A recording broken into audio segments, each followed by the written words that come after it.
Hi folks, Rick Kearney here at Earl Stewart Toyota. Are you a do-it-yourselfer? Do you like getting your hands dirty and jumping right in? You don't have to take your car to a mechanic for some of the basic services. Things like replacing light bulbs, sometimes checking and inspecting different things, maybe even replacing the belts.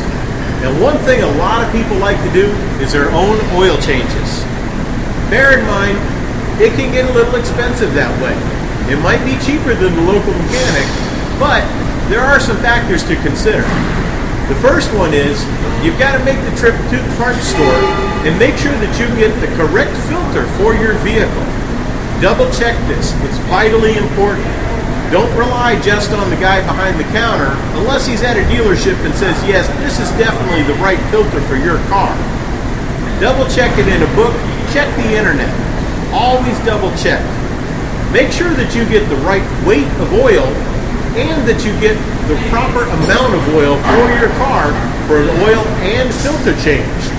Some of the books list it just as an oil change and they don't include the extra that's needed for when you change the filter.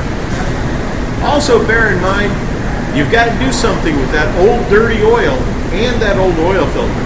Don't just throw it in the garbage and don't dump that oil on the ground. The EPA takes a very dim view of that, and it's illegal. It's also very bad for the environment.